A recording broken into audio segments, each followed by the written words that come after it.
Hello दोस्तों, polytechnic learning 7 classes में आप सभी का हार्दिक स्वागत है।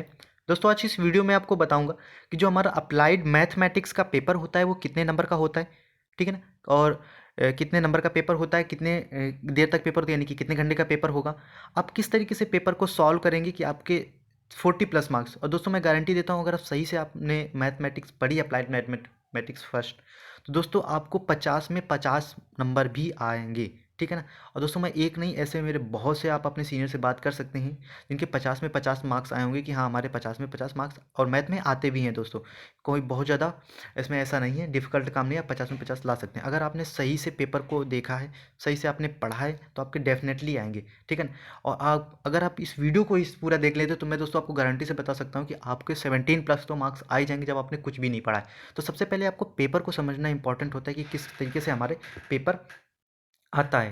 तो दोस्तों, सबसे पहले तो आपको देखना इंपॉर्टेंट ये होता है कि पेपर आपके कितने किस तरीके के हमारे क्वेश्चन आते हैं। क्वेश्चन डिफिकल्ट आते हैं, क्वेश्चन टफ आते हैं, और इससे ये भी पता चल जाता है कि टॉपिक कहाँ से किस तरीके से क्वेश्चन आ रहा है, ये भी पता चल जाता है। क्योंकि प्रीवियस ईयर का पेपर बहुत ज़्यादा आपका एडवांटेज दे जाता है। क्योंकि क्या होता है कि कुछ थोड़ा बहुत पैटर्न तो पेपर में चेंज ही हो जाता है। तो ये जो पिछले साल जो पेपर हुआ था, यानी कि, ठीक है ना, जो आपके सीनियर इस समय सेकेंड ईयर में है, इन्होंने ये पेपर दिया था फर्स्ट ईयर में, ठीक है। तो वही ये पेपर है। तो दोस्तों, इस पेपर को आपको बहुत ही अच्छी तरीके से इस वीडियो को देखना है। मैं हर एक पॉइंट को यहाँ पर बहुत ही अच्छी तरीके से पेपर को एनालिसिस करवाऊंगा, ठीक है। तो देखते हैं हम लोग पेपर को किस तरीके से हमारा पेपर आता है।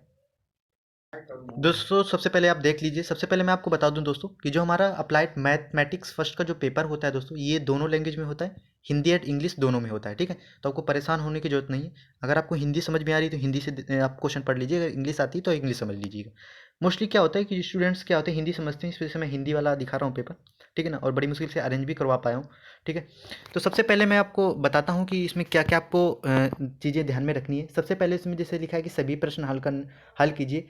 तो देखिए दोस्तों, आप लोग पहली बार पेपर देने जा रहे हैं, तो इसका मतलब ये नहीं होता है कि आपको सारे पे क्वेश्चन हल करने होते हैं। इसका मतलब ये होता है, जैसे जैसे क्वेश्चन नंबर ये हमारा फर्स्ट है, तो क्वेश्चन नंबर फर्स्ट में कितने पार्ट्स कहेंगे। तो देखिए, क्वेश्चन नंबर इसमें फर्स्ट में बताएगी कोई 10 भाग हल करने हैं, तो कोई आपको 10 करने हैं, ठीक है। आपको 12 क्वेश्चन दिए जाएंगे, तो 12 में आपको 12 नहीं करने हैं। इसका मतलब ये नहीं होता सभी प्रश्न हल करिए, तो आपको 12 आते हैं तो 12 कर दीजिए, क्योंकि बहुत ज़्यादा टफ पेपर जो मैथमेटिक्स का होता है दोस्तों नहीं आता है। दूसरी बात आपको सबसे बड़ी ध्यान में ये रखनी है, हाँ, कितने नंबर का होता है, तो दोस्तों आपको पता ही होगा 50 नंबर का पेपर होता है और 2.5 घंटे का पेपर होता है, ये हमारा कॉमन है, ठीक है। दूसरी बात आपको ध्यान रखनी है कि यहाँ पर क्वेश्चन बहुत ज़्यादा सिंपल आते हैं, तो आपको बहुत ज़्यादा उसे जिस हिसाब से, जिस नंबर का क्वेश्चन है, जितने नंबर का, उसी हिसाब से उस क्वेश्चन को सॉल्व करना है, ठीक है। और सब दूसरी बात, सबसे बड़ी बात, आपको क्वेश्चन को सॉल्व भी करना है। जैसे क्वेश्चन नंबर फर्स्ट में देख लीजिए कि क्वेश्चन नंबर फर्स्ट में क्या पूछा गया कि डेल्टा, ये जो एंगल है ए बी सी में, A is equal to 16, B is equal to 12 and angle B is equal to 30 degree. तो साइन ए का मान ज्ञात कीजिए, ठीक है। तो आप साइन ए का मान क्या करना है कि आप रफली कर लीजिए और सिंपल सा थोड़ा सा स्टेप आपको दिखाना है। स्टेप दिखा करके आपको लास्ट में, अगर आप आंसर लिख रहे हैं तो ऐसे कोई, अगर सपोज आपका 1/2 आंसर आया, सपोज मैं कह रहा हूँ कि अगर आपका 1/2 आंसर, तो 1/2 नहीं छोड़ना है, आपको आगे लिखना है कि थर्ड नंबर 1/2, और फिर आगे लिख देना है उत्तर, ठीक है ना। ऐसे आपको तो बहुत ही अच्छी तरीके से सजा करके कॉपी लिखनी है। अगर आप चाहेंगे तो पेपर को किस तरीके से सॉल्व भी करना है, सॉल्व भी करना है, ठीक है। मैं, ताकि आपके 50 में 50 मार्क्स आएँ, ठीक है। तो वो ज़रूर कमेंट्स करके बता दीजिए, ताकि मैं आपको ये भी बता दूँगा कि एक पेपर को किस तरीके से सॉल्व किया जाता है, ताकि आपको अच्छे से, क्योंकि कभी-कभी क्या होता है, आप क्वेश्चन तो लिखते हैं, तो उसी एक क्वेश्चन को अगर आपको कोई आपका फ्रेंड लिख रहा है, तो उसको उसी क्वेश्चन के आपको उसी 5 नंबर के क्वेश्चन, उसको 5 से 5 मिल जा रहे हैं, आपको 5 में से 3 मार्क्स मिल जा रहे हैं। लेकिन आपका कंटेंट सेम था, सब कुछ था, फिर भी कैसे? तो कुछ चीज़ें होती, राइटिंग स्किल होती हैं, ये सारा बहुत ज़्यादा इफेक्ट डालती हैं। तो अगर आप चाहेंगे कि पेपर को मैं जिस तरीके से हर एक पेपर को यहाँ पर एनालिसिस करवा रहा हूँ, चाहे वो ड्राइंग हो, चाहे वो कम्युनिकेशन स्किल का पेपर हो, उसी तरीके हर एक पेपर को अच्छे तरीके से किस तरीके से आपको सॉल्व करना है, वो भी मैं आपको अच्छे तरीके से इसके लिए प्रॉपर वीडियो लेते आऊँगा, अगर आप लोग चाहेंगे कमेंट्स करके बताएंगे तो, ठीक है ना। क्वेश्चन नंबर 2 देख लीजिए। इसी तरह क्वेश्चन नंबर 2 है, क्वेश्चन नंबर 3 है, इस तरीके से आप देख सकते हैं ये आपको। अब देखिए दोस्तों, यहाँ पर आप सबसे पहले ध्यान देने की जरूरत है कि यहाँ पर एक क्वेश्चन एक नंबर का है, तो आपको यहाँ पर बहुत ज़्यादा टाइम देने की जरूरत नहीं है। क्योंकि दोस्तों, मैथ वाले क्वेश्चन में सबसे बड़ी प्रॉब्लम यही होती है दोस्तों कि स्टूडेंट्स ध्यान नहीं देते हैं, और वो पहले ही स्टार्टिंग के 2 क्वेश्चनों में इतना टाइम लगा देते हैं, और फिर जो लास्ट के जो क्वेश्चन होते हैं जो बहुत ज़्यादा टफ तो नहीं होते लेकिन थोड़े लेंदी होते हैं और ज़्यादा नंबर के होते हैं, तो उनके पास उनके टाइम नहीं होता है और कभी कभी क्वेश्चन छूट जाते हैं। और मैं दोस्तों गारंटी से बता रहा हूँ, अगर आपने स्टार्टिंग में टाइम मैनेजमेंट में ध्यान नहीं दिया, क्वेश्चन को किस तरीके से कितना टाइम देना है, तो डेफिनेटली आपका क्वेश्चन छूट जाएंगे या फिर आप बहुत ही गंदे तरीके से करके आएंगे, तो आपके आते हुए नंबर भी चले जाएंगे। तो ये चीज़ें आपको बहुत ज़्यादा ध्यान रखनी है, ये मैं पहले से ही आपको अवेयर कर रहा हूँ। इसके बाद देख लीजिए क्वेश्चन नंबर 2 है। अब देखिए दोस्तों, क्वेश्चन नंबर 2 में आपको क्या करना है, यहाँ पर देख लीजिए हर एक क्वेश्चन 2 नंबर का है। अब आपको 5 क्वेश्चन करने हैं, ठीक है ना।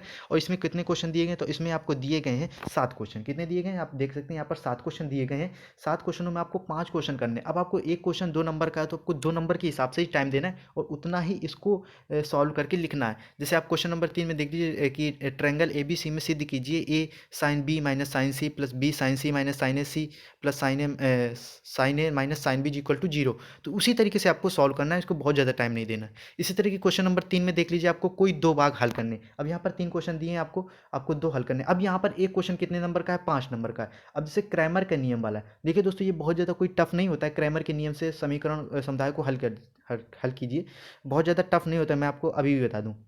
लेकिन क्या होता है कि जब हमारे पास टाइम नहीं होगा, हम जल्दी जल्दी से करते हैं, तो फिर हमारे पास क्या होता है, वो क्वेश्चन गलत हो जाता है, या फिर कभी कभी क्या थोड़ी सी मिस्टेक होने से हमारा आंसर गलत आता है, कहीं थोड़ी सी मिस्टेक कर देते हैं और आपको 5 नंबर चले जाते हैं। तो ये वो जो आगे आप टाइम सेव करेंगे, वही टाइम अब आपको जो 5 नंबर के क्वेश्चन उन पे देंगे, तो आपको फिर कहीं ना कहीं ज़्यादा फायदा होगा और आपके ज़्यादा नंबर आएंगे। तो यही चीज़ें आपको, जब आप पेपर एनालिसिस का मतलब यही होता है कि आपको कौन से क्वेश्चन में कितना टाइम देना है, कब।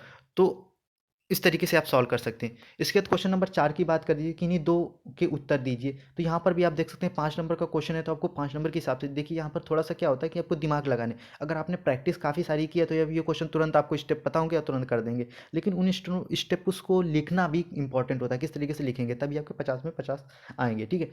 क्वेश्चन नंबर 5 की बात कर दी जाए तो किन्हीं 2 के उत्तर, तो यहाँ पर भी आप देख सकते हैं, देखिए क्वेश्चन कहीं ना कहीं ये टफ होते हैं, मैं आपको बता दूं गारंटी से कि क्वेश्चन टफ होते हैं। अगर आपने प्रैक्टिस नहीं की है तो आप कहीं ना कहीं थोड़ा सा मात खा जाएंगे। तो आपको ये चीज़ें भी ध्यान रखनी है कि किन क्वेश्चनों, तो देख लीजिए दोस्तों क्वेश्चन नंबर 3, 4, 5, ये तीनों क्वेश्चनों में 5 5 नंबर, एक क्वेश्चन आपको 2 क्वेश्चन करने और एक क्वेश्चन 5 नंबर का है। तो आप कोशिश करिएगा कि पहले वाले जो हमारे 1 1 नंबर के हैं, तो उनको 1 1 नंबर के हिसाब से आपको सॉल्व करने हैं, ठीक है। 5 नंबर वालों को 5 नंबर के हिसाब से, क्योंकि ये थोड़ा लेंदी भी होते हैं, थोड़ा प्रोसीजर में लंबा भी होता है, ठीक है।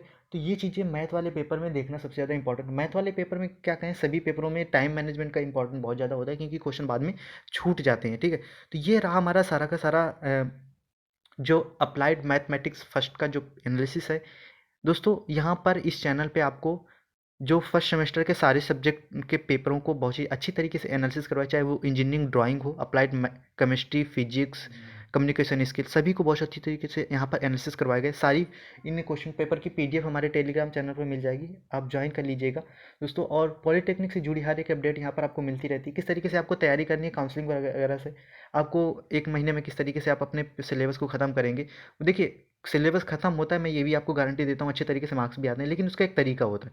उन तरीकों को मैं आपको बताऊंगा। अगर आप चाहते हैं कि कोई भी आपका ऐसा टॉपिक है जिसमें आपको प्रॉब्लम हो रही हो, आप मुझे कमेंट्स करके बताएं।